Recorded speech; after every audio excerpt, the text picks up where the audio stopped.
Welcome to gradient. നമ്മുടെ പരീക്ഷയൊക്കെ വരാറായിട്ടുണ്ടല്ലേ? നിങ്ങളെല്ലാവരും നല്ല രീതിയിൽ പഠിക്കുന്നുണ്ട് എന്ന് ഞാൻ വിശ്വസിക്കുന്നു.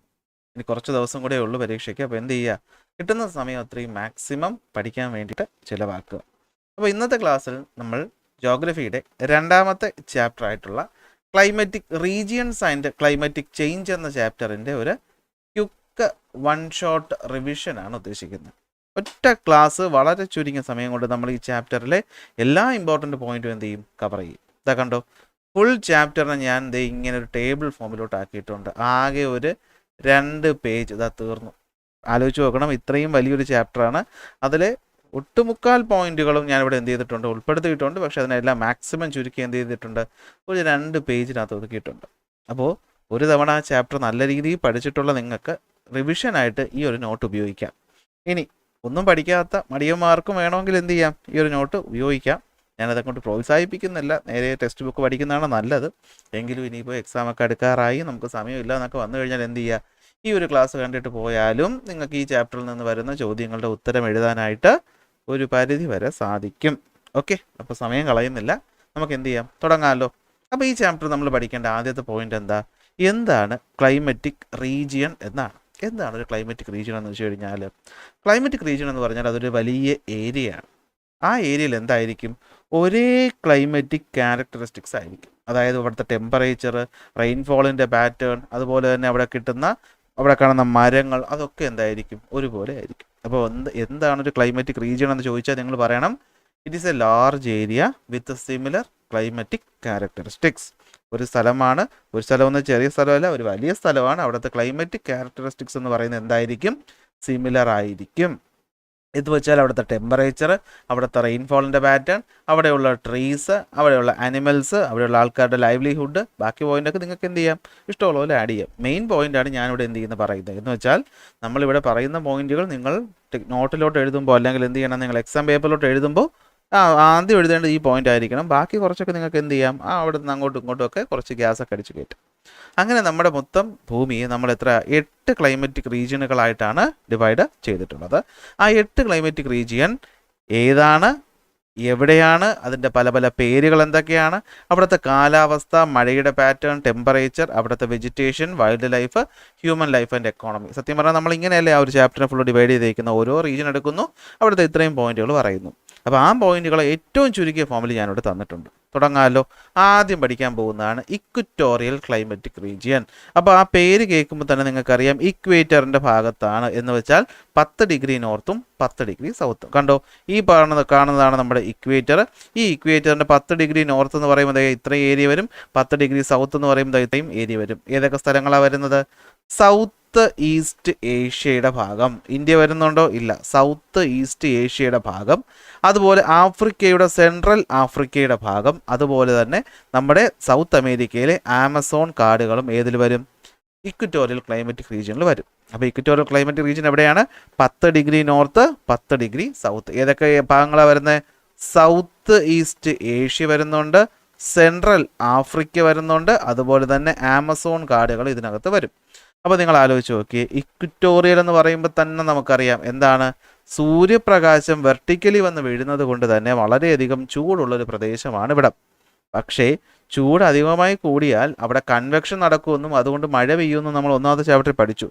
അപ്പോൾ അതുകൊണ്ട് തന്നെ നല്ല രീതിയിലൂടെ എന്തും കിട്ടാറുണ്ട്, മഴയും കിട്ടാറുണ്ട്. അപ്പോൾ നല്ല വെയിലും ഉണ്ട്, നല്ല മഴയും ഉണ്ട്. അപ്പോൾ ഇങ്ങനെ പെയ്യുന്ന മഴയ്ക്കൊരു പേര് പറയും അല്ലേ, കൺവെക്ഷണൽ റെയിൻ. ഓർമ്മയുണ്ടോ, രാവിലെ സൂര്യപ്രകാശം നന്നായി വരുമ്പോൾ ചൂട് കൂടുകയും സ്ട്രോങ് കൺവെക്ഷൻ നടക്കുകയും ഉച്ച കഴിഞ്ഞിട്ട് 4 o'clock റെയിൻഫോൾ എന്നൊക്കെ പറയുന്നത് ഇവിടെ കിട്ടുന്നതാണ്.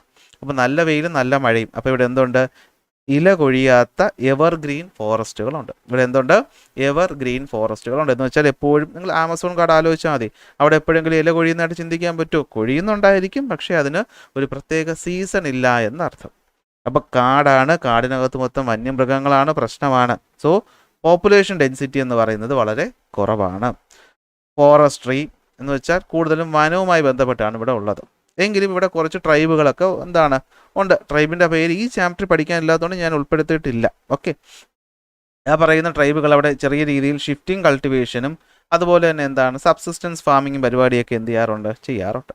അപ്പോൾ കൂടുതലും കാടുമായി ബന്ധപ്പെട്ടിട്ടാണെന്ന് മനസ്സിലാക്കുക. അപ്പോൾ ഇക്വറ്റോറിയൽ ക്ലൈമാറ്റിക് റീജിയൻ സെറ്റല്ലേ? ഇക്വറ്റോറിയൽ ക്ലൈമാറ്റിക് റീജിയൻ ഇക്വേറ്ററിൻ്റെ ഭാഗത്ത് 10 ഡിഗ്രി നോർത്തും 10 ഡിഗ്രി സൗത്തും, south east Asia, central Africa, Amazon കാടുകൾ. സൂര്യപ്രകാശം നന്നായിട്ട് കിട്ടുന്നത് കൊണ്ട് തന്നെ ചൂടായിരിക്കും. സൂര്യപ്രകാശം കൂടുതൽ കിട്ടുമ്പോൾ അവിടെ എന്ത് പറ്റും? കൺവെക്ഷൻ മഴയുണ്ടാകും. സോ നല്ല രീതിയിൽ മഴയും അവിടെ കിട്ടാറുണ്ട്. കാറ്റും മഴയും അല്ലെങ്കിൽ വെയിലും മഴയും കിട്ടുന്നതുകൊണ്ട് തന്നെ എവർഗ്രീൻ ഫോറസ്റ്റ് ആണ് കാണപ്പെടുന്നത്. അതുകൊണ്ട് തന്നെ ഫോറസ്റ്റ് ആണ്, പോപ്പുലേഷൻ കുറവാണ്. ആകെ ഉള്ളവർ എന്ത് ചെയ്യുന്നു? അവിടെ കാടൊക്കെ വെട്ടിത്തെളിച്ച് കൃഷി ചെയ്യുന്ന രീതി ഉണ്ടല്ലോ, നമ്മൾ എന്ത് വിളിക്കും? ഷിഫ്റ്റിംഗ് കൾട്ടിവേഷൻ എന്ന് വിളിക്കും. ഒരു സ്ഥലത്ത് എന്ത് ചെയ്യുന്നു? കൃഷി ചെയ്യുന്നു, കളഞ്ഞിട്ട് പോകുന്നു, അടുത്ത സ്ഥലത്ത് കൃഷി ചെയ്യുന്നു, ഷിഫ്റ്റ് ചെയ്ത് പോകുന്നു. ചെറിയ രീതിക്ക് ചെറിയ പഴയ ടൂൾസൊക്കെ ഉപയോഗിച്ച് സാധാ കുടുംബത്തുള്ളവർ ചെയ്യുന്ന സംഭവം സെറ്റാണ്. അപ്പോൾ എന്ത് കഴിഞ്ഞു? ഇക്വറ്റോറിയൽ ക്ലൈമാറ്റിക് റീജിയൻ കഴിഞ്ഞു. അടുത്ത് നമ്മൾ എങ്ങോട്ട് പോവുകയാണ്? നമ്മുടെ ഇന്ത്യയിലൊക്കെ കാണുന്ന ക്ലൈമറ്റിലോട്ട് പോവുകയാണ്. അതിൻ്റെ പേരാണെന്ത്? Monsoon climatic region. മൺസൂൺ എന്ന് പറയുമ്പോൾ എവിടെയായിരിക്കും വരുന്നത്? എന്തായാലും നമ്മുടെ ഇന്ത്യയുണ്ട് അല്ലേ? എന്തായാലും നമ്മുടെ ഇന്ത്യയുണ്ട്. അതുപോലെ തന്നെ ആഫ്രിക്കയുടെ ഈ ഒരു ഭാഗമുണ്ട്, സൗത്ത് അമേരിക്കയുടെ ഈ ഒരു ഭാഗമുണ്ട്. സൗത്ത് അമേരിക്കയും നോർത്ത് അമേരിക്കയും തമ്മിൽ ചേരുന്ന ഭാഗവും ഓസ്ട്രേലിയയുടെ ഭാഗമുണ്ട്. പെക്യൂലിയാരിറ്റി എന്താ? എല്ലാ കോണ്ടിനെൻറ്റുകളുടെയും ഈസ്റ്റ് ഭാഗത്താണ് ഇത് കാണുന്നത്. ഒരു കോണ്ടിനെൻറ്റിൻ്റെ ഈസ്റ്റേൺ ഭാഗത്താണ് മൺസൂൺ ക്ലൈമാറ്റിക് റീജിയൻ കാണുന്നത്. അപ്പോൾ എന്താണ് മൺസൂൺ ക്ലൈമാറ്റിക് റീജിയൻ? എവിടെയൊക്കെ കാണും? സൗത്ത് ഈസ്റ്റ് ഏഷ്യയുടെ ഭാഗത്തുണ്ട്, ആഫ്രിക്കയുടെ ഈസ്റ്റേൺ ഭാഗത്തുണ്ട്, ഓസ്ട്രേലിയയുടെ ഈസ്റ്റേൺ ഭാഗത്തുണ്ട്, അമേരിക്കയുടെയും ഈസ്റ്റേൺ ഭാഗത്താണ് ഉള്ളത്. ഓക്കെ, അപ്പോൾ നമുക്ക് നോക്കിക്കഴിഞ്ഞാൽ എന്താ പ്രത്യേകത? മഴ കിട്ടും. എന്ത് മഴ? മൺസൂൺ മഴ. എന്താ മൺസൂൺ എന്ന് വെച്ചാൽ ഒന്നാമത്തെ ചാപ്റ്ററിൽ പഠിച്ചു അല്ലേ? സീസൺ അനുസരിച്ച് ഡയറക്ഷൻ ചേഞ്ച് ചെയ്യുന്ന കാറ്റിനെയാണ് നമ്മൾ മൺസൂൺ എന്ന് വിളിക്കുന്നത്. അതായത് ഇവിടെ നോക്കിക്കഴിഞ്ഞാൽ ഇതാ ഇവിടെ നിന്ന് ഇങ്ങനെ ഒരു കാറ്റ് പോകും, ഇത് മൺസൂൺ. അടുത്ത് ഇവിടെ നിന്ന് ഇങ്ങനെ ഒരു കാറ്റ് പോകും, അതെന്ത് പറ്റും? കടലിൽ നിന്നാണ് പോകുന്നത്, അപ്പോൾ മഴ കിട്ടും. അപ്പോൾ ഇങ്ങനെ കാറ്റ് പോകുന്നു, മഴ കിട്ടുന്നു. ഇതേ ഇങ്ങനെ കാറ്റ് പോകുന്നു, മഴ കിട്ടുന്നു. ഇതാ ഇങ്ങനെയും കാറ്റ് വരുന്നുണ്ട്, മഴ കിട്ടുന്നുണ്ട്. ഇത് കിട്ടുന്നുണ്ട്, മഴ കിട്ടുന്നുണ്ട്. ഇതാ ഇവിടെ നിന്നും ഇങ്ങനെ കാറ്റ് പോയിട്ട് മഴ കിട്ടുന്നുണ്ട്. അപ്പോൾ കടലിൽ നിന്ന് കരയിലോട്ട് കാറ്റ് വീശുന്ന കാരണം ഈർപ്പം കൊണ്ടാണ് അവിടെ മഴ പെയ്യുന്നത്. അപ്പോൾ എവിടെയൊക്കെയാണ് കാണപ്പെടുന്നത്? സൗത്ത് ഈസ്റ്റ് ഏഷ്യയിലുണ്ട്, ആഫ്രിക്കയിലുണ്ട്, ഓസ്ട്രേലിയയിലുണ്ട്, അമേരിക്കയിലുണ്ട്. അപ്പോൾ എന്താ സംഭവം? സമ്മർ സീസണിൽ മഴ പെയ്യും. അപ്പോൾ വെറ്റ് സമ്മറും വിൻ്റർ സീസണിൽ മഴ പെയ്യത്തില്ല, ഡ്രൈ വിൻ്ററും ആയിരിക്കും. കാരണം എന്താ? ഇപ്പോൾ ഞാൻ ഈ വരച്ചത് അത്രയും സമ്മർ സീസണിൽ വീശുന്ന കാറ്റാണ്. വിൻ്റർ ആകുമ്പോൾ എന്ത് പറ്റും? തിരിച്ച് കരയിൽ നിന്ന് ഇങ്ങോട്ടാണ് കാറ്റ് വീശുന്നത്. ഇങ്ങോട്ടാണ് കാറ്റ് വീശുന്നത്, കരയിൽ നിന്ന് ഇങ്ങോട്ടാണ്. അപ്പോൾ കരയിൽ നിന്ന് വീശുന്ന കാറ്റ് മഴ പെയ്യിപ്പിക്കത്തില്ല എന്നുള്ള കാര്യം നിങ്ങൾ ഓൾറെഡി പഠിച്ചതാണ്. ഇവിടെയും എന്ത് പറ്റും? കരയിൽ നിന്ന് കാറ്റ് വീശുന്ന കാരണം ഇവിടെയും മഴ പെയ്യിക്കത്തില്ല, ഇവിടെയും മഴ പെയ്യിക്കത്തില്ല, ഇവിടെയും എന്ത് ചെയ്യത്തില്ല? മഴ പെയ്യിക്കില്ല. അപ്പോൾ വെറ്റായ സമ്മറും ഡ്രൈ ആയ വിൻ്ററും. നമുക്കറിയാം മൺസൂൺ എന്ന് വെച്ചാൽ എന്താണ്? സീസണൽ അനുസരിച്ച് ഡയറക്ഷൻ ചേഞ്ച് ചെയ്യുന്ന വിൻഡാണ്. ഇനി ഇത് തീരപ്രദേശത്തായതുകൊണ്ട് തന്നെ അധികം ചൂടും ഉണ്ടാകത്തില്ല, അധികം തണുപ്പും ഉണ്ടാകത്തില്ല. അപ്പോൾ എന്താണ്? ഡയണൽ ടെമ്പറേച്ചർ എന്ന് പറയുന്നത് ലോ ആയിരിക്കും. ഇതൊക്കെ നമുക്ക് ഒന്നാമത്തെ ചാപ്റ്റർ പഠിച്ച് നിങ്ങൾക്ക് കണക്ട് ചെയ്യാൻ പറ്റുന്ന കാര്യങ്ങളാണ് അല്ലേ, പുതിയ കാര്യങ്ങളൊന്നും അല്ല. അപ്പോൾ മൺസൂൺ ക്ലൈമറ്റ് എന്ന് വെച്ചാൽ എന്താണ്? നമ്മുടെ ഈ ഇക്വേറ്ററിൻ്റെ ഇരുവശത്തും ട്രേഡ് വിൻഡുകൾ അല്ലെങ്കിൽ മൺസൂൺ വിൻഡുകളുടെ ഇൻഫ്ലുവൻസ് ഉള്ള സ്ഥലത്ത് കാണുന്ന ക്ലൈമറ്റ് ആണ്. ഒരു പോയിന്റ് അവിടെ എഴുതാം. അത് അമേരിക്കയിലുണ്ട് അല്ലേ, അമേരിക്കയിലുണ്ട്, സൗത്ത് അമേരിക്കയിലുണ്ട്, ആഫ്രിക്കയിലുണ്ട്, സൗത്ത് ഈസ്റ്റ് ഏഷ്യയിലുണ്ട്, ഓസ്ട്രേലിയയുടെ ഈസ്റ്റേൺ ഭാഗത്തും ഉണ്ട്. രണ്ടാമത്തെ പോയിന്റ്. പ്രത്യേകത എന്താ? സമ്മർ എന്ന് പറയുന്നത് വെറ്റായിരിക്കും. എന്ന് വെച്ചാൽ മഴയൊക്കെ കിട്ടുന്ന സമ്മർ, ജൂൺ മാസം കഴിയുമ്പോൾ നമുക്ക് കിട്ടുന്ന മഴ ഇത് തന്നെയാണ് കേട്ടോ. അപ്പോൾ വെറ്റായ സമ്മറും ഡ്രൈ ആയ വിൻ്ററും. ഇനി മൺസൂൺ എന്ന് വെച്ചാൽ സീസണൽ ഡയറക്ഷൻ, സീസൺ അനുസരിച്ച് ഡയറക്ഷൻ ചേഞ്ച് ചെയ്യുന്ന വിൻഡാണ്. അപ്പോൾ കാറ്റ് അങ്ങോട്ടും ഇങ്ങോട്ടും അടിക്കും അല്ലേ, കടലിൽ നിന്ന് കരയിലോട്ടും കരയിൽ നിന്ന് കടലിലോട്ടും. അപ്പോൾ ലാൻഡ് ബ്രീസും സീ ബ്രീസും ഒക്കെ ഉള്ളത് കൊണ്ട് തന്നെ ഇവിടെ അധികം ചൂടും തണുപ്പൊന്നും ഉണ്ടാകത്തില്ല. അപ്പോൾ ഡയണൽ റേഞ്ച് എന്ന് വെച്ചാൽ ഓർമ്മയുണ്ടല്ലോ, maximum temperature minus minimum temperature എപ്പോഴും കുറവായിരിക്കും. അപ്പോൾ മഴ കിട്ടും, വെയിലും കിട്ടും, തെറ്റില്ലാതെ. അപ്പോൾ ഇവിടെയും ഡെൻസ് ഫോറസ്റ്റ് ഉണ്ട്. പക്ഷേ കൂടുതലും കാണപ്പെടുന്നത് ഡെസിഡുവസ് ഫോറസ്റ്റ് ആണ്. എന്ന് വെച്ചാൽ നമുക്ക് ഈ വെറ്റ് സമ്മറും ഡ്രൈ വിൻ്ററും അല്ലേ, അപ്പോൾ ഒരു സമയം വെറ്റും ഒരു സമയം ഡ്രൈയും. അപ്പോൾ ഡ്രൈ സമയത്തൊക്കെ എന്ത് പറ്റും? ഇല കൊഴിയും. അപ്പോൾ ഇല കൊഴിയുന്ന വനങ്ങൾ കാണും, അതിനെ വിളിക്കുന്ന പേര് ഡെസിഡുവസ് ഫോറസ്റ്റ്. അതോടൊപ്പം തന്നെ എവർഗ്രീൻ ഫോറസ്റ്റുകളും കാണാറുണ്ട്. ആ ഒരു പോയിന്റ് എഴുതാൻ പറ്റുമല്ലോ. ഏറ്റവും ഇമ്പോർട്ടൻ്റ് കാര്യം, നല്ല കാലാവസ്ഥ ആയതുകൊണ്ട് തന്നെ ഡെൻസിലി പോപ്പുലേറ്റഡ് ആയിട്ടുള്ള ഒരു ഏരിയയാണ് ഇത്. ട്രോപ്പിക്കൽ ക്രോപ്സ് ആയിട്ടുള്ള rice, sugar cane, jute, tea ഒക്കെ ഇവിടെ എന്ത് ചെയ്യുന്നുണ്ട്? കൃഷി ചെയ്യുന്നുണ്ട്, നല്ല രീതിയിൽ കൃഷി ചെയ്യുന്നുണ്ട്. അപ്പോൾ ഇൻറ്റൻസീവ് ഫാമിങ്ങും ഷിഫ്റ്റിംഗ് കൾട്ടിവേഷനും ഇവിടെ എന്ത് ചെയ്യാറുണ്ട്? നമുക്ക് കാണാനായിട്ട് സാധിക്കാറുണ്ട്. പ്രത്യേകിച്ച് ഇവിടെ ട്രൈബും കാര്യങ്ങളും പേരും ഒന്നും പഠിക്കേണ്ട ആവശ്യമില്ല. അപ്പോൾ മൺസൂൺ ക്ലൈമറ്റ് റീജിയൻ ഓക്കെ ആണല്ലോ. മൺസൂൺ എന്ന് വെച്ചാൽ അപ്പോൾ സീസൺ അനുസരിച്ച് ചേഞ്ച് ചെയ്യുന്ന വിൻഡ് എന്നാണ്. സൗത്ത് ഈസ്റ്റ് ഏഷ്യ, ആഫ്രിക്ക, അമേരിക്കയുടെ ഈസ്റ്റേൺ ഭാഗം, ഓസ്ട്രേലിയയുടെ ഈസ്റ്റേൺ ഭാഗത്തൊക്കെ ഉണ്ട്. ഡ്രൈ ആയിട്ടുള്ള വിൻ്ററും വെറ്റായിട്ടുള്ള സമ്മറുമാണ് ഡയോണൽ റേഞ്ച് ഓഫ് ടെമ്പറേച്ചർ കുറവായിരിക്കും. ഫോറസ്റ്റ് ഉണ്ട്. ഫോറസ്റ്റിൻ്റെ പേര് ഡെസിഡുവസ് ഫോറസ്റ്റ് അഥവാ ഇല കൊഴിയുന്ന കാടുകൾ. അതോടൊപ്പം തന്നെ എവർഗ്രീൻ ഫോറസ്റ്റുകളും ഉണ്ട്. ഒരു എസ്സേ ചോദിച്ചാൽ എഴുതാനുള്ള പോയിന്റുകൾ കിട്ടുന്നില്ലേ? ഇത് ഓരോന്നിനും എടുത്ത് ഓരോ പാരഗ്രാഫ് തിരിച്ച് എഴുതിയാൽ 5 മാർക്ക് ചുമ്മാ അങ്ങ് കിട്ടും. ഇനി മനുഷ്യൻ്റെ ജീവിതമാണെങ്കിൽ നമുക്കറിയാം എന്താണ്, ഡെൻസിലി പോപ്പുലേറ്റഡ് ആയിട്ടുള്ള ഏരിയ ആണ്. അപ്പോൾ ആൾ കൂടുതലാണ്. അപ്പോൾ നന്നായിട്ട് ആഹാരം വേണം. അപ്പോൾ റൈസും ഷുഗർ കെയിനും ജൂട്ടും ടീയും ഒക്കെ ഇവിടെ കൾട്ടിവേറ്റ് ചെയ്യും. അല്ലെ ആലോചിച്ച് നോക്കി, കൾട്ടിവേറ്റ് ചെയ്യാൻ ഇവിടെ പറ്റുന്നത് കൊണ്ടാണ് കൂടുതൽ ആൾക്കാർ ഇവിടെ താമസിക്കുന്നത്. അങ്ങനെ കണക്ട് ചെയ്ത് വെച്ചാലും മതി.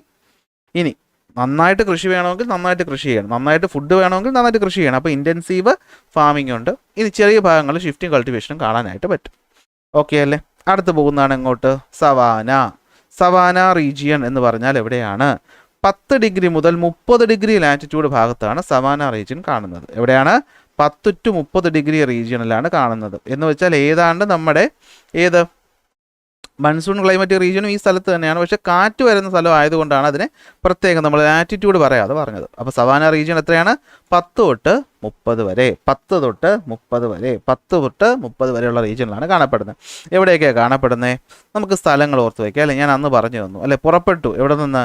കാട്ടിൽ നിന്ന് അങ്ങോട്ട് പുറപ്പെടുകയും ചെയ്തു, എന്നാൽ മരുഭൂമിയിലോട്ട് അങ്ങോട്ട് എത്തിയതുമില്ല. രണ്ടിനും ഇടയിൽ വരുന്ന ഭാഗമാണ് ഈ സവാന റീജിയൻ എന്ന് പറയുന്നത്. അപ്പോൾ സവാന എന്ന് പറയുമ്പോൾ ആന വെച്ചിട്ട് ആഫ്രിക്കൻ ആനയല്ലേ ഏറ്റവും വലിയ ആന. അപ്പോൾ സവാന റീജിയൻ എവിടെയാണ്? ആഫ്രിക്കയിലാണ് കാണപ്പെടുന്നത്. ഫുട്ബോളിലെ ചാമ്പ്യന്മാരാരാ? ബ്രസീൽ. അപ്പോൾ ബ്രസീൽ ഇതിനെ വിളിക്കുന്ന പേര് ക്യാമ്പോസ്. ഓക്കെ, ഞാൻ ചാമ്പ്യൻസ് ബ്രസീൽ എന്ന് ഓർത്ത് വയ്ക്കും. അടുത്ത വെനിസ്വേലയെ വിളിക്കുന്ന പേര് ലാനോസ്. ഇത് ചോദിക്കുക. വെനിസ്വേലയെ വിളിക്കുന്ന പേര് ലാനോസ്. വെനിസ്വേലയെ വിളിക്കുന്ന പേര് ലാനോസ്. അപ്പോൾ സവാന റീജിയൻ 10 ഡിഗ്രി 30 ഡിഗ്രിക്ക് ഇടയിലായിട്ട് അതിനെ ആഫ്രിക്കയിൽ സവാന എന്ന് വിളിക്കും, സദേൺ ബ്രസീലിൽ ക്യാമ്പോസ് എന്ന് വിളിക്കും, വെനിസ്വേലയിൽ ലാനോസ് എന്നും വിളിക്കും. ഇതും സെയിം പോയിന്റ് എഴുതി വയ്ക്കുക. എന്താണ്? വെറ്റ് സമ്മറും ഡ്രൈ വിൻ്ററും. ഏത് മൺസൂണിൽ പഠിച്ച അതേ സാധനം ഇവിടെ ഉപയോഗിക്കാം. 21 തൊട്ട് 32 ഡിഗ്രി വരെയാണ് ടെമ്പറേച്ചർ എന്ന് പറയുന്നത്. 25 തൊട്ട് 125 സെൻറ്റിമീറ്റർ വരെയാണ് മഴയെന്ന് പറയുന്നത്. മൺസൂൺ സമയത്ത് അല്ലെങ്കിൽ മൺസൂൺ സീസണിലെ മഴ കൂടുതലാണ്. ഏതാണ്ട് 1000 സെൻറ്റിമീറ്റർ വരെ വരും. ഞാൻ ആ പോയിന്റ് അവിടെ എഴുതിയിട്ടില്ല, കാരണം നിങ്ങൾക്ക് അത് ഓർത്ത് വയ്ക്കാൻ പറ്റും. കാരണം ഞാൻ എല്ലാ പോയിന്റും എഴുതി വെച്ചാൽ പിന്നെ നോട്ടും അല്ല റിവിഷൻ ക്ലാസ്സിന് അർത്ഥമില്ലല്ലോ. അതുകൊണ്ടാണ് ആ പോയിന്റൊക്കെ ഉൾപ്പെടുത്താതെ വിട്ടത്. ഇത്രയും പോയിന്റ് മിനിമം നമുക്ക് എസ്സേ എഴുതുമ്പോൾ വേണം. ഇനി സവാന റീജിയനിൽ നമുക്ക് നോക്കിക്കഴിഞ്ഞാൽ ഇല കൊഴിയുന്ന വലിയ മരങ്ങളും അതുപോലെ തന്നെ ടോളായ ഗ്രാസും കാണാൻ പറ്റും. എന്ന് വെച്ചാൽ നോക്കടാ, നിങ്ങൾ ഇവിടെ കണ്ടല്ലോ, ഇത് ഇക്വറ്റോറിയൽ ക്ലൈമറ്റിക് റീജിയൻ്റെ അടുത്തായിട്ടും മൺസൂണിൻ്റെ അടുത്തായിട്ടും വരും. ഈ ഇക്വറ്റോറിയൽ എന്ന് പറയുമ്പോൾ അവിടെ എന്താണ്? അവിടെ എവർഗ്രീൻ ഫോറസ്റ്റ് ആണ് കാണപ്പെടുന്നത്. മൺസൂൺ എന്ന് പറയുമ്പോൾ അവിടെ ഡെസിഡിയസ് ഫോറസ്റ്റ് ആണ് കാണപ്പെടുന്നത്. അപ്പോൾ ഇവിടെ ഡെസിഡിയസ് ആയിട്ടുള്ള മരങ്ങളും വലിയ എന്തുണ്ട്? പുല്ലുകളും ഉണ്ട്. എന്നാൽ വെസ്റ്റേൺ വശത്തോട്ട് പോകും തോറും ഇത് കുറഞ്ഞ് ബുഷുകളും അതുപോലെ മുൾച്ചെടികളുമായിട്ട് മാറും. കാരണം എന്താ? ഇവിടെ പിന്നെ അങ്ങോട്ട് എന്താണ്? ഡെസേർട്ടാണ്. ഞാൻ പറഞ്ഞില്ലേ, എവർഗ്രീൻ ഫോറസ്റ്റ്, ഡെസിഡിയസ് ഫോറസ്റ്റ്, അത് കഴിഞ്ഞിട്ട് രണ്ടിനും ഇടയിൽ വരുന്ന ഭാഗമാണ് എന്ത്? ഡെസേർട്ടും അല്ല എന്ന ഫോറസ്റ്റും അല്ല. അതാണ് എന്ത്? സവാന റീജിയൻ എന്ന് പറയുന്നത്. ഓക്കെ, അപ്പോൾ ഇവിടെ ടോളും ഡെസിഡിയസും ആയിട്ടുള്ള ട്രീസും ഉണ്ട്. എന്നാൽ എന്താണ്? സ്കാറ്റേർഡ് ആയിട്ടുള്ള ട്രീസും അതുപോലെ തന്നെ ബുഷസും ഒക്കെ കാണപ്പെടാറുണ്ട്. ജിറാഫും ലയണും പോലെയുള്ള മൃഗങ്ങൾ ഇവിടെ കാണപ്പെടാറുണ്ട്. പോപ്പുലേഷൻ ഡെൻസിറ്റി വളരെയധികം കുറവാണ്. കാരണം വരണ്ട പ്രദേശം അല്ലേ. മഴയെന്ന് വെച്ചാൽ 20 തൊട്ട് 125 വരെയല്ലേ ഉള്ളൂ. അപ്പോൾ ഡ്രൈ ഫാമിംഗ് ടെക്നിക്സ് ഇവിടെ യൂസ് ചെയ്യാറുണ്ട്. എന്ന് വെച്ചാൽ അധികം വെള്ളം വേണ്ടാത്ത ചെടികൾ കൃഷി ചെയ്യാറുണ്ട്.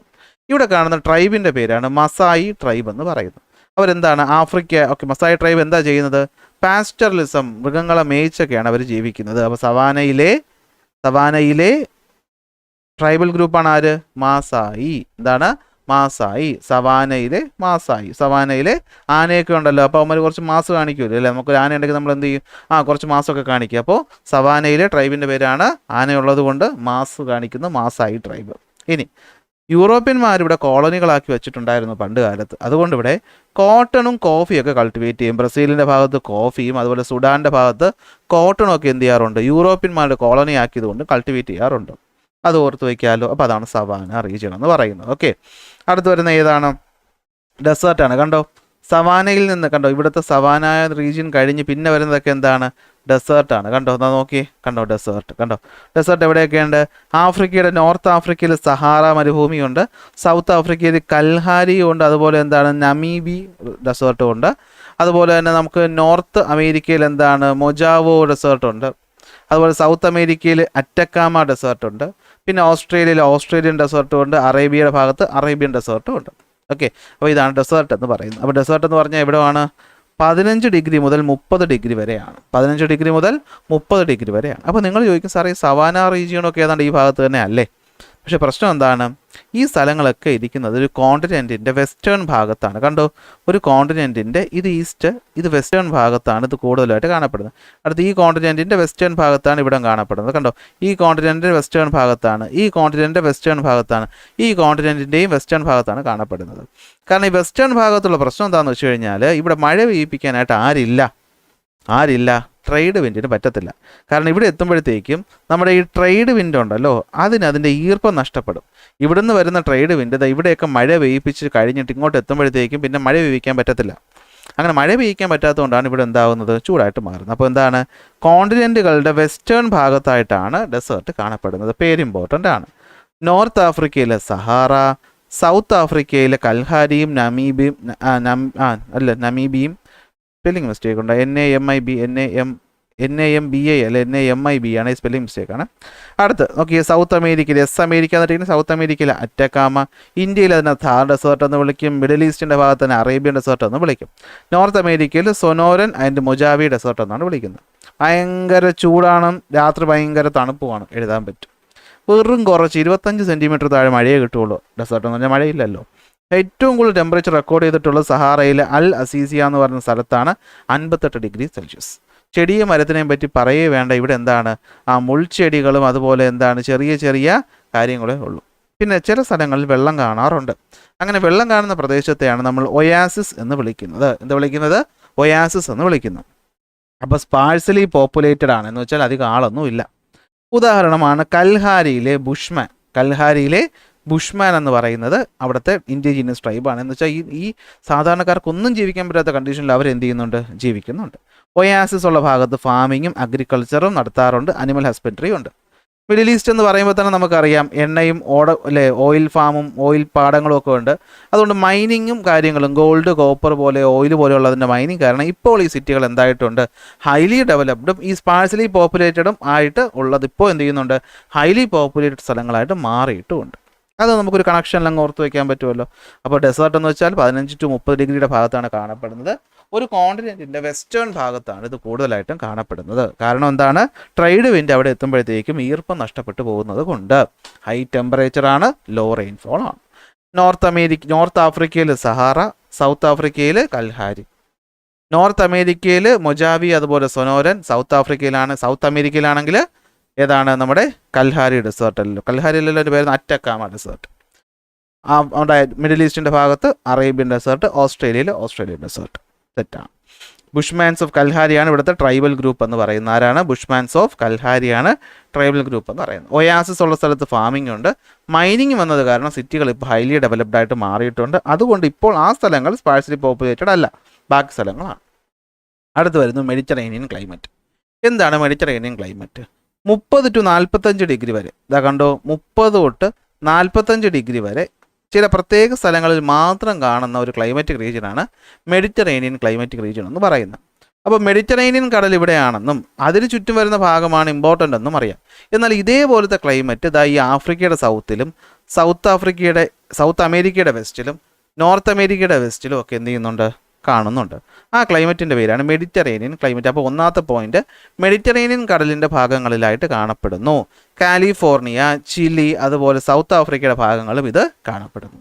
പ്രത്യേകത, നമ്മൾ ഇതുവരെ പഠിച്ച മിക്കയിടത്തും ഹോട്ട് ഡെസേർട്ടിന് മുമ്പ് വരെ നമ്മൾ പറഞ്ഞുകൊണ്ടിരുന്നത് എന്താ, ഹ്യൂമിഡ് അല്ലെങ്കിൽ വെറ്റായിട്ടുള്ള സമ്മർ എന്നാണ്, മഴ കിട്ടുന്ന സമ്മർ എന്നാണ്. ഡെസേർട്ടിൽ പിന്നെ മഴയും സമ്മറും ഇല്ലെന്നറിയാം. പിന്നെ അടുത്ത് വരുന്ന മെഡിറ്ററേനിയൻ നിങ്ങൾ ഓർത്ത് വെച്ചാൽ അത് നേരെ ഓപ്പോസിറ്റ്, ഡ്രൈ സമ്മറും വെറ്റ് വിൻ്ററുമാണ്.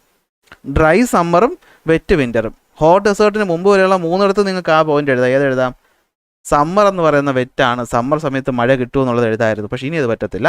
ഡ്രൈ സമ്മറും വെറ്റ് വിൻ്ററുമാണ്. കാരണം വെസ്റ്റേർലീസ് എന്ന് പറയുന്ന കാറ്റാണ് ഇവിടെ മഴ കൊണ്ടുവരുന്നത്. അത് സമ്മർ സമയത്തല്ല, അത് വിൻ്റർ സമയത്താണ് കൊണ്ടുവരുന്നത്. അപ്പോൾ വെറ്റ് വിൻ്ററാണ്. 30 തൊട്ട് 75 സെൻറ്റിമീറ്റർ വരെ കിട്ടും. ആ മഴ കൊണ്ടുവരുന്നത് ആരാണ്, വെസ്റ്റേർലീസ് എന്ന് പറയുന്ന വിൻഡാണ്. ഓക്കെ, പക്ഷേ നിങ്ങൾക്ക് തന്നെ അറിയാം 30 to 75 സെൻറ്റിമീറ്റർ കൊണ്ടുവന്ന ഡെൻസ് ഫോറസ്റ്റ് ഒന്നും അവിടെ ഫോം ചെയ്യാൻ പറ്റത്തില്ല. എന്നാൽ ഈ വലിയ ഓക്കും അല്ലെങ്കിൽ അതുപോലെ പൈന്, സെക്വായ പോലെയുള്ള വലിയ മരങ്ങളൊക്കെ ഒറ്റപ്പെട്ട രീതിയിൽ കാണാറുണ്ട്. ഓക്കെ, അതാണ് ഇവിടുത്തെ മെഡിറ്ററേനിയൻ്റെ പ്രത്യേകത. ഇമ്പോർട്ടൻ്റ് പോയിന്റ്, ഫ്രൂട്ട്സിൻ്റെയും വെജിറ്റബിൾസിൻ്റെയും അതുപോലെ തന്നെ സിട്രസ് ഫ്രൂട്ടുകളുടെയൊക്കെ കൃഷിയിൽ ഇവർ ഭയങ്കര മുന്നിലാണ്. വൈനും ഗ്രേപ്സും ഒക്കെ ഏറ്റവും കൂടുതൽ പ്രൊഡ്യൂസ് ചെയ്യുന്നത് ഈ രാജ്യങ്ങൾ തന്നെയാണ്. ഓക്കെ, വൈനും ഫ്രൂട്ട്സും അതുപോലെ ഹൈ എക്സ്പോർട്ട് വാല്യൂ ഉള്ള ഫ്രൂട്ട്സ് ആൻഡ് വെജിറ്റബിൾസ് പ്രിപ്പയർ ചെയ്യലാണ് ഇവരുടെ പ്രധാനപ്പെട്ട ജോലി എന്ന് പറയുന്നത്. ഇവിടെ മെഡിറ്ററേനിയൻ ക്ലൈമറ്റിക് റീജിയൻ. അപ്പോൾ മെഡിറ്ററേനിയൻ കടലിന് ചുറ്റുമായിട്ട് കാണപ്പെടുന്ന പോലത്തെ രീതിയാണ് 30 തൊട്ട് 45 ഡിഗ്രി വരെ. ഓപ്പോസിറ്റ് മെയിൻ പോയിന്റ് എന്താണ്? ഡ്രൈ സമ്മറും വെറ്റ് വിൻ്ററും ആണ്. മഴ കൊണ്ടുവരുന്ന വെസ്റ്റേർലീസ് എന്ന കാറ്റാണ്. ഡെൻസ് ഫോറസ്റ്റ് ഒന്നുമില്ല, വലിയ മരങ്ങളും കുറച്ച് ചെടികളും ഒക്കെ ഇവിടെ ഉള്ളൂ. ഫ്രൂട്ട്സും വെജിറ്റബിൾസും ആണ് ഇവിടെ ഏറ്റവും കൂടുതൽ കൾട്ടിവേറ്റ് ചെയ്യുന്നത്. ഓക്കെ ആണല്ലോ. പിന്നെ അടുത്ത് വരുന്നതാണ് എന്ത്? Temperate grassland. എന്താണ് temperate grassland? Grassland എന്ന് കേൾക്കുമ്പോൾ തന്നെ അറിയാം, പുൽമേടുകളാണ്. അതായത് നമ്മൾ മുകളിലോട്ട് പോവുകയാണ്. മുകളിലോട്ട് പോവുകയാണ് അല്ലേ? മെഡിറ്ററേനിയൻ കടലൊക്കെ കടന്ന് നമ്മൾ വീണ്ടും മുകളിലോട്ട് പോവുകയാണ്. അപ്പോൾ നിങ്ങൾക്ക് തന്നെ അറിയാം, ഇക്വേറ്ററിൽ നിന്നും ദൂരേക്ക് പോകും തോറും നമ്മുടെ ക്ലൈമറ്റ് ടെമ്പറേച്ചർ എന്ന് പറയുന്നത് കുറഞ്ഞാണ് വരുന്നത് അല്ലേ? ഇക്വേറ്ററിൽ നിന്നും നമ്മൾ മുകളിലോട്ട് പോകും തോറും അല്ലെങ്കിൽ ഇങ്ങോട്ട് താഴോട്ട് വരും തോറും ടെമ്പറേച്ചർ എന്ത് ചെയ്യും? കുറയും. അപ്പോൾ നോക്കിയേ, 40 തൊട്ട് 50 ഡിഗ്രിയുടെ ഭാഗത്തായിട്ടാണ് ഇത് കാണപ്പെടുന്നത്. ഈ പറയുന്ന പുൽമേടുകൾ ഓരോ കോണ്ടിനെൻറ്റിലും ഓരോ പേര് പറഞ്ഞാണ് വിളിക്കുന്നത്. ഓർമ്മയുണ്ടല്ലോ, ഏഷ്യക്കാരൻ സ്റ്റെപ്പ് പണിയാൻ വേണ്ടിയിട്ട് ആഫ്രിക്കയിൽ നിന്ന് വെൽഡറിനെ കൊണ്ടുവന്നു. അയാൾ എന്ത് പറ്റി? സൗത്തിലോട്ട് നോക്കിയപ്പോൾ അവിടെ പാമ്പിനെ കണ്ടു. അമേരിക്കക്കാരൻ ഓടി വന്ന് സൗത്തിലെ താഴെ കിടക്കുന്ന പാമ്പിനെ ഡൗണിലോട്ട് നോക്കിയപ്പോൾ അവിടെ എന്താണ്? മുകളിലോട്ട് നോക്കി നിന്ന് പ്രാർത്ഥിക്കുകയായിരുന്നു പാമ്പ്. ഇതായിരുന്നു എൻ്റെ കോഡ്. വളരെ രസകരമായിട്ടുള്ള കോഡാണ്. അപ്പോൾ ഏഷ്യയിൽ വിളിക്കുന്ന പേര് സ്റ്റെപ്പിസ്, ആഫ്രിക്കയിൽ വിളിക്കുന്ന പേര് വെൽഡ്, സൗത്ത് അമേരിക്കയിൽ ഈ പുൽമേടിനെ വിളിക്കുന്ന പേര് പാംപാസ്, ഓസ്ട്രേലിയ വിളിക്കുന്ന പേര് ഡൗൺസ്, നോർത്ത് അമേരിക്ക വിളിക്കുന്ന പേര് പ്രയറീസ്. എന്താണ് നോർത്ത് അമേരിക്ക വിളിക്കുന്ന പേര്? പ്രയറീസ് എന്നുമാണ്. സമ്മർ എന്ന് പറയുന്നത് ഷോർട്ടാണ്. അതാണ് ഞാൻ പറഞ്ഞത്, ഇക്വേറ്ററിൽ നിന്ന് ദൂരോട്ട് പോകും തോറും പിന്നെ സൂര്യപ്രകാശം കിട്ടത്തില്ലല്ലോ. അപ്പോൾ സമ്മർ ഓൾറെഡി കുറവാകുമല്ലോ. ഷോർട്ട് സമ്മറും ലോങ് വിൻ്ററുമാണ്. ടെമ്പറേച്ചർ ഭയങ്കര കുറവാണ്. 2 to 13 ഡിഗ്രി വരെയൊക്കെ ടെമ്പറേച്ചർ ഉള്ളൂ. മഴയും കുറവാണ്. 25 തൊട്ട് 60 സെൻറ്റിമീറ്റർ വരെ മഴ ഉള്ളൂ. അപ്പോൾ വലിയ മരങ്ങളോ കടലോ വലിയ മരങ്ങളോ ചെടികളോ ഒന്നുമില്ല. പുല്ലുകളും ചെറിയ കുറച്ച് മരങ്ങളും എവിടെ കാണും. അതുകൊണ്ടാണല്ലോ അതിനെ ഗ്രാസ് ലാൻഡ് എന്ന് വിളിക്കുന്നത്. അപ്പം മെയിനായിട്ടുള്ള പരിപാടി എന്താണ്? മൃഗങ്ങളെ ഇങ്ങനെ പുല്ല് മേയാൻ വിടുക എന്നുള്ളതാണ്. ചെറിയ രീതിയിൽ ഗ്രെയിൻ ഫാമിങ്ങും അതുപോലെ മെഷീനൈസ്ഡ് അഗ്രികൾച്ചറും ഇവിടെ നടത്താറുണ്ട്. എന്ന് വെച്ചാൽ മെഷീനുകളുടെ സഹായത്തോടുകൂടെ കൃത്രിമമായിട്ട് കാര്യങ്ങൾ ചെയ്തുള്ള കൃഷി ചെയ്യാറുണ്ട്. അനിമൽ ഹസ്ബൻഡറിയാണ് പ്രധാനം. അപ്പോൾ പുല്ലെന്ന് പറയുമ്പോൾ പുല്ലിൽ മേയുന്നത് മൃഗങ്ങളെ പരിപാലിക്കുക, അതുങ്ങളെ നോക്കുക, അനിമൽ ഹസ്ബൻഡറി ചെയ്യുക, അതുപോലെയൊക്കെ ഉള്ള പരിപാടിയാണ്. മെഷീനൈസ്ഡ് അഗ്രികൾച്ചറും ചെറിയ രീതിയിൽ നടത്താറുണ്ട്. സെറ്റല്ലേ? അപ്പോൾ അതാണ് ടെമ്പറേറ്റ് ഗ്രാസ് ലാൻഡ്. പ്രധാനം ഈ പേരുകളാണ്. അടുത്ത നെക്സ്റ്റ് വരുന്നതാണ് ടൈഗ റീജിയൻ. അപ്പോൾ ടൈഗ എന്ന് പറയുമ്പോൾ ഇവിടുന്ന് ഇമ്പോർട്ടൻ്റ് ആയിട്ടൊരു ചോദ്യം വരും. നോക്കുക, ടൈഗ റീജിയൻ നോർത്തേൺ ഹെമിസ്ഫിയറിൽ മാത്രമേ ഉള്ളൂ. എവിടെ ഇല്ല? സദേൺ ഹെമിസ്ഫിയറിലില്ല. കണ്ടോ, മാർക്ക് ചെയ്തേക്കുന്നത് നോർത്തേൺ ഹെമിസ്ഫിയറിൽ മാത്രമാണ്, ഇവിടെ ഇല്ല, സദേൺ ഹെമിസ്ഫിയറിലില്ല. അപ്പോൾ നോക്കിയോ, 55 തൊട്ട് 70 ഡിഗ്രി വരെ നോർത്തേൺ ഹെമിസ്ഫിയറിൽ മാത്രം കാണുന്നതാണ് എന്ത്? ടൈഗ റീജിയൻ എന്ന് പറയുന്നത്. ടൈഗ എന്ന് പറഞ്ഞു കഴിഞ്ഞാൽ റഷ്യൻ ഭാഷയിൽ കോണിഫറസ് ട്രീ എന്നാണെന്നുള്ള കാര്യം നിങ്ങൾക്കറിയാം. സോ ഇവിടുത്തെ വെജിറ്റേഷൻ, അപ്പോൾ കോണിഫറസ് വെജിറ്റേഷൻ എന്ന പോയിന്റ് പ്രത്യേകിച്ചിട്ട് പഠിച്ചു വെക്കേണ്ട ആവശ്യമില്ല. ഇവിടെയും സമ്മർ എന്താണ്? ഷോർട്ടാണ്. അപ്പോൾ ഷോർട്ട് സമ്മറും ലോങ് കോൾഡ് വിൻ്ററും. കണ്ടോ, തൊട്ട് മുമ്പത്തെ ഗ്രാസ് ലാൻഡിൻ്റെ അതേ പോയിന്റ് ഇവിടെ എഴുതാമല്ലോ. 50 തൊട്ട് 70 സെൻറ്റിമീറ്റർ വരെ മഴ. മഴയുടെ കാര്യമൊക്കെ ഇപ്പോൾ ഈ ടൈഗയിലും ഗ്രാസ് ലാൻഡിലും തുണ്ട്രയിലും ഒക്കെ നിങ്ങൾ എഴുതുമ്പോൾ അങ്ങോട്ടും ഇങ്ങോട്ടും മാറിപ്പോയെന്ന് വെച്ച് ടീച്ചേഴ്സ് മാർക്കൊന്നും കുറയ്ക്കാൻ പോകുന്നില്ല. കോമൺ ആയിരിക്കണം. ഇവിടെ പിന്നെ 1000 സെൻറ്റിമീറ്റർ ഒന്നും എഴുതി വയ്ക്കരുത്. ഇവിടുത്തെ ക്ലൈമറ്റ് നമുക്ക് സബ് ആർട്ടിക് ക്ലൈമറ്റ് എന്ന് വിളിക്കാം. കാരണം ആർട്ടിക് സർക്കിൾ ഉണ്ടല്ലോ അല്ലേ? ഈ ആർട്ടിക് സർക്കിളിൻ്റെ ഭാഗത്തായിട്ടല്ലേ ഇത് കാണുന്നത്. അതുകൊണ്ട് ഇവിടുത്തെ ക്ലൈമറ്റിനെ സബ് ആർട്ടിക് ക്ലൈമറ്റ് എന്ന് വിളിക്കാം. ഓക്കെ, ഇനി സദേൺ ഹെമിസ്ഫിയറിൽ ഈ സ്ഥലം കാണാറില്ല. എന്തുകൊണ്ടെന്ന് വെച്ചാൽ സദേൺ ഹെമിസ്ഫിയറിൽ ഈ ഒരു സ്ഥലം നമ്മൾ എടുത്തു കഴിഞ്ഞാൽ നോക്കിയേ, ഇവിടെ വല്ല ലാൻഡ് നിങ്ങൾ കാണുന്നുണ്ടോ? പിന്നെ എങ്ങനെയാണ് കോണിഫറസ് ട്രീസ് വളരുന്ന? കടൽ വളരുമോ? ഇല്ലല്ലോ. അപ്പോൾ ഇവിടെ ലാൻഡ് ഏരിയ ഇല്ലാത്തത് കൊണ്ടാണ്, ഈ ക്ലൈമറ്റ് വരുന്ന ഭാഗത്ത് ലാൻഡ് ഏരിയ ഇല്ലാത്തത് കൊണ്ടാണ് സൗത്ത് ഹെമിസ്ഫിയറിൽ ടൈഗ റീജിയൻ കാണാത്തത്. മരങ്ങൾ കുറച്ചേ ഉള്ളൂ, കോണിഫറസ് ആയിട്ടുള്ള ട്രീസേ ഉള്ളൂ. അപ്പോൾ മരം മുറിക്കലാണ് പ്രധാന ജോലി. തണുപ്പുള്ള സ്ഥലത്ത് ചെമ്മരിയാടുണ്ട്. അപ്പോൾ ഊൾ ഇൻഡസ്ട്രിയുമാണ് ആൾക്കാരുടെ ജീവിതമാർഗ്ഗം എന്ന് പറയുന്നത്. അപ്പോൾ ഇതൊക്കെ ഒരു കഥ പോലെ കണക്ട് ചെയ്ത് വയ്ക്കുക അല്ലേ? അപ്പോൾ ടൈഗ എന്ന് പറയുമ്പോൾ തണുത്ത സ്ഥലമാണ്, കോണിഫറസ് ട്രീ ആണുള്ളത്. അപ്പോൾ സമ്മർ കുറവാണ്, വിൻ്റർ കൂടുതലാണ്, മഴ കുറവാണ്. ഓരോ സ്ഥലത്തും സദേൺ ഹെമിസ്ഫിയറിൽ ആ സ്ഥലത്ത് ലാൻഡ് ഇല്ലാത്തതുകൊണ്ട് അത് ആബ്സെൻ്റ് ആണ്. മരമാണുള്ളത്, അപ്പോൾ മരം മുറിക്കലാണ്. തണുപ്പായതുകൊണ്ട് ചെമ്മരിയാടിൻ്റെ ഊളെടുക്കലാണ് ഇവിടുത്തെ ആൾക്കാരുടെ പ്രധാനപ്പെട്ട തൊഴിലെന്ന് പറയുന്നു. അവസാനം വരുന്നു മനുഷ്യവാസം വളരെ കുറഞ്ഞ ഭാഗം. അതിൻ്റെ പേരാണെന്ത്? ഞാൻ ആ സ്ഥലം ഇട്ടിട്ടില്ല കേട്ടോ. ആ സ്ഥലത്തിൻ്റെ പേരാണെന്ത്? തുണ്ട്ര റീജിയൻ എന്ന് പറയുന്നത്. മാപ്പിലിടാൻ മറന്നുപോയി. അപ്പോൾ തുണ്ട്ര റീജിയൻ എവിടെയാണ്? ആർട്ടിക് സർക്കിളിൻ്റെ ഒത്ത ഭാഗത്തായിട്ട് വരുന്ന ഭാഗമാണ്. ഇവിടെ അലാസ്ക, കാനഡ, ഗ്രീൻലാൻഡ് ഒക്കെയാണ് പ്രധാന സ്ഥലങ്ങളെന്ന് പറയുന്നത്. അലാസ്ക മാപ്പ് നോക്കിക്കോളണേ. അലാസ്ക, കാനഡ, ഗ്രീൻലാൻഡാണ് പ്രധാന സ്ഥലങ്ങളെന്ന് പറയുന്നത്. എക്സ്ട്രീം കോൾഡാണ്. അല്ല, ആലോചിച്ച് നോക്കി, ആർട്ടിക് സർക്കിളൊക്കെ എത്തി, അങ്ങനെ നോർത്ത് പോളെത്താറായി. അപ്പോൾ എക്സ്ട്രീം കോൾഡാണ്. മഞ്ഞുമൂടി കിടക്കുന്നതുകൊണ്ട് തന്നെ സമ്മർ സമയത്ത് ചെറുതായിട്ട് ചെടികൾ വളർത്താൻ പറ്റിയാലായി. മഴയും ഭയങ്കര കുറവാണ്. ഇനി പെയ്യുന്ന മഴയാണെങ്കിലോ മഞ്ഞിൻ്റെ രൂപത്തിലും ആയിരിക്കും. അപ്പോൾ ഈ പോയിൻ്റൊക്കെ നിങ്ങൾക്ക് സ്വന്തമായിട്ട് തന്നെ എഴുതാൻ പറ്റത്തില്ല അല്ലേ. തുണ്ട്ര റീജിയൻ എന്ന് പറയുമ്പോൾ ഇത് മാത്രം ആലോചിച്ചാൽ മതി. ആർട്ടിക് സർക്കിളിൻ്റെ അടുത്ത് വരുന്നതാണ്. അപ്പോൾ ഇവിടെ ഗ്രീൻലാൻഡ് മഞ്ഞുമൂടി കിടക്കും, അലാസ്ക മഞ്ഞുമൂടി കിടക്കും, എന്താണ് കാനഡയുടെ മുകളിലത്തെ ഭാഗവും ഐസ് മൂടി കിടക്കുന്ന സ്ഥലമാണ്. ഓക്കെ, അപ്പോൾ അവിടെ എക്സ്ട്രീം കോൾഡ് ആയിരിക്കും. അത് പഠിച്ചു വയ്ക്കേണ്ട ആവശ്യമുണ്ടോ? ഇല്ല. അപ്പോൾ അതുകൊണ്ട് തന്നെ കൃഷി ചെയ്യാൻ പറ്റത്തില്ല. ഇനി മഴ പെയ്താലും അത് എന്തിൻ്റെ ഫോമിലായിരിക്കും? മഞ്ഞിൻ്റെ ഫോമിലായിരിക്കും. കുറച്ച് പുല്ലുകളും മോസസും ഷ്രബ്സും ഒക്കെ അവിടെ വളരത്തുള്ളൂ. കൃഷിയൊന്നും നടക്കത്തില്ല. നമ്മുടെ എസ്കിമോകളും ലാപ്പാസ് പോലെയുള്ള ആൾക്കാർ ഒരു നൊമാഡിക് ജീവിതമാണ് ഇവിടെ നടത്തുന്നത്. എന്ന് വെച്ചാൽ ഒരിടത്ത് കൃത്യമായിട്ട് താമസിക്കുകയൊന്നുമില്ല, ഇങ്ങനെ അലഞ്ഞ് തിരിഞ്ഞ് നടക്കും. സമ്മർ സമയമാകുമ്പോൾ ഈ മഞ്ഞ് ഉരുകുന്ന സ്ഥലത്ത് പോയി താമസിക്കും. അല്ലാത്തപ്പോൾ കുറച്ചുകൂടി ഇങ്ങോട്ട് വരും. ഹണ്ടിങ്ങും ഫിഷിങ്ങും ഒക്കെയാണ് പ്രധാന തൊഴിലെന്ന് പറയുന്നത്. അപ്പോൾ എസ്കിമോകളും ലാപ്പാസും. ഇത്രയും കഴിയുമ്പോൾ നമ്മുടെ ആ 8 ക്ലൈമറ്റിക് റീജിയനും നമ്മൾ കംപ്ലീറ്റ് ചെയ്തു. പിന്നെ ഇനി ഒന്നുമില്ല പഠിക്കാൻ, ഇനി സിമ്പിളാണ്. ഇത് നോക്കിയേ, എന്തുവാണ് സംഭവം? എന്താണ് ക്ലൈമാറ്റിക് ചേഞ്ച് എന്ന് വെച്ച് കഴിഞ്ഞാൽ, ചാപ്റ്ററിൻ്റെ പേര് ക്ലൈമാറ്റിക് റീജിയൻ ആണ്, ക്ലൈമാറ്റിക് ചേഞ്ച് അല്ലേ. അപ്പം നമ്മൾ യുണൈറ്റഡ് നേഷൻ പറയുന്നത് എന്താണെന്ന് വെച്ച് കഴിഞ്ഞാൽ, ക്ലൈമാറ്റിക് ചേഞ്ച് എന്ന് വെച്ചാൽ it is a long term climatic shift due to natural or human causes. എന്താണ്? It is a long term climatic shift. കാലാവസ്ഥയിൽ ഒരു ലോങ് സമയത്തിലുണ്ടായ മാറ്റമാണ് എന്തെന്ന് പറയുന്നത്? ക്ലൈമാറ്റിക് ചേഞ്ച് എന്ന് പറയുന്നത്. അപ്പോൾ ഇവിടെ ഒരു ക്ലൈമറ്റ് ഉണ്ടായിരുന്നു, ഇവിടെ ചൂടായിരുന്നു. കുറേ കാലം മുമ്പ് ഇവിടെ തണുപ്പായിരുന്നു എന്ന് വിചാരിക്കുക. അപ്പോൾ കുറേ കാലം കൊണ്ട് തണുപ്പ് മാറി എന്തായി? ചൂടായി. അത് സ്വന്തമായി പ്രകൃതിയിൽ സ്വന്തമായുള്ള കാരണം കൊണ്ടോ മനുഷ്യൻ്റെ പ്രവൃത്തി കൊണ്ടോ ആകാം. അതിനെയാണ് നമ്മൾ എന്ത് വിളിക്കുന്നത്? ക്ലൈമാറ്റിക് ചേഞ്ച് എന്ന് വിളിക്കുന്നത്. So according to United Nations, climatic change is a long term climatic shift. Long term climatic shift ആണ് due to natural or human causes. നാച്ചുറലോ ഹ്യൂമനോ ആയിട്ടുള്ള കോസസ് കൊണ്ട് ഒരു ലോങ് ടേം ക്ലൈമാറ്റിക് ഷിഫ്റ്റിനെയാണ് നമ്മൾ എന്ത് വിളിക്കുന്നത്? ക്ലൈമാറ്റിക് ചേഞ്ച് എന്ന് വിളിക്കുന്നത്.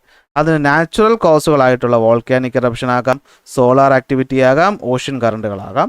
ഹ്യൂമൻ കോസ് എന്ന് പറയുന്ന ഫോസിൽ ഫ്യൂലിൻ്റെ ബേണിങ്, ഡീഫോറസ്റ്റേഷൻ, ഇൻഡസ്ട്രിയലൈസേഷൻ, അർബനൈസേഷൻ, ഇത് ഏതെങ്കിലും ആകാം. ഇനി ചൂട് കൂട്ടുന്നതിൽ പ്രധാന പങ്ക് വഹിച്ച ഒരു സാധനം ഗ്രീൻ ഹൗസ് ഇഫക്റ്റാണ്. നമ്മളത് പഠിച്ചിട്ടുണ്ട്. അറ്റ്മോസ്ഫിയറിലെ carbon dioxide, methane, nitrous oxide പോലെയുള്ള സാധനങ്ങൾ പുറത്തേക്ക് പോകുന്ന ടെറസ്ട്രിയൽ റേഡിയേഷനിൽ നിന്നുള്ള ഹീറ്റിനെ ട്രാപ്പ് ചെയ്യുകയും പുറത്തോട്ട് വിടാതിരിക്കുകയും ചെയ്യും. അങ്ങനെ വരുമ്പോൾ നമ്മുടെ ഭൂമിയുടെ അറ്റ്മോസ്ഫിയറിക് ടെമ്പറേച്ചർ കൂടും. അതിനെ വിളിക്കുന്ന പേരാണ് ഗ്ലോബൽ വാർമിംഗ്. അപ്പോൾ ഗ്ലോബൽ വാർമിംഗ് ഉണ്ടാക്കുന്ന വാതകങ്ങൾ ആരൊക്കെ ഇമ്പോർട്ടൻ്റ് ആണ്? കാർബൺ ഡൈ ഓക്സൈഡ്, മീഥെയ്ൻ, അതുപോലെ നൈട്രസ് ഓക്സൈഡ്.